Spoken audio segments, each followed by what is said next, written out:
The classroom was unusually quiet, the kind of silence that comes when everyone is watching something they know isn't right.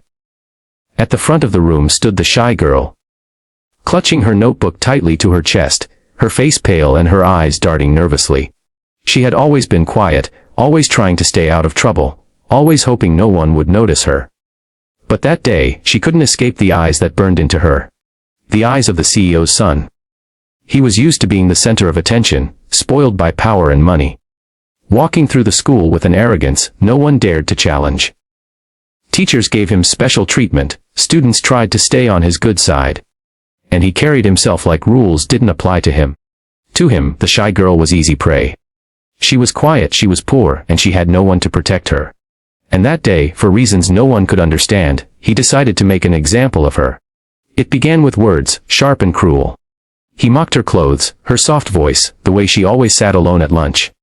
His friends laughed loudly, egging him on, while the rest of the class looked away, too scared to intervene.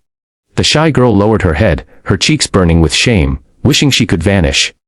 But then, without warning, the boy's hand struck across her face. The sound of the slap echoed through the room, freezing everyone in place. Gasps filled the air. For a moment, she stood still, her face stinging, her heart pounding in her chest. Her entire life had been about avoiding conflict, swallowing pain, and staying silent. But in that instant, something inside her broke. She was no longer just a shy girl to be pushed around. She had endured years of whispers, cruel jokes, and loneliness. And this time, she refused to bow her head. Before anyone could move, she turned sharply, her eyes blazing with a fire no one had ever seen in her before. Her gaze locked on the CEO's son, who smirked, believing he had humiliated her beyond repair. But his smirk vanished in the next second. With trembling hands that quickly steadied, she grabbed a chair from beside her desk, lifted it with surprising strength, and swung it across his back. The crack of impact sent shockwaves through the classroom. The arrogant boy stumbled forward, his face twisting in pain and disbelief. The laughter of his friends died instantly. The students who had been too afraid to look up now stared wide-eyed, unable to believe what they had just witnessed. The shy girl, silent, soft-spoken, invisible, had just stood up to the most powerful boy in the school. For the first time, he looked small. His pride, his dominance, his untouchable image crumbled in front of everyone. He tried to stand tall, to recover his arrogance, but the damage had been done. The whispers around the room turned into murmurs of support, some even clapping quietly, too stunned to hold it back. The teacher rushed in, but even she couldn't hide the shock on her face. The shy girl's hands trembled as she placed the chair back down, her chest heaving. She hadn't done it for applause or revenge. She had done it because enough was enough. She had been silenced too many times in her life, but not today.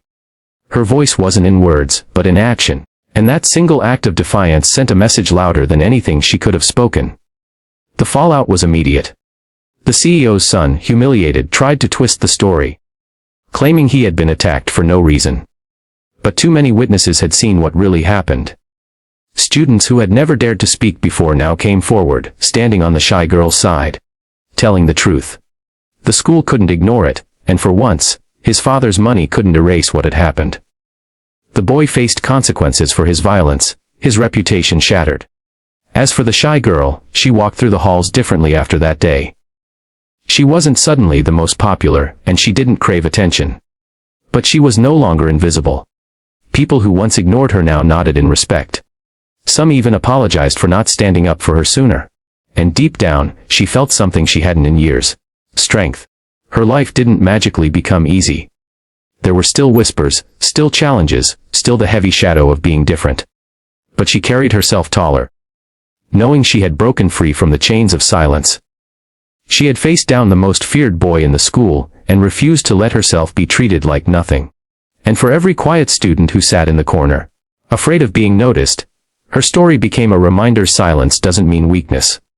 Even the shyest voice has the power to roar when pushed too far. And sometimes, that roar can change everything.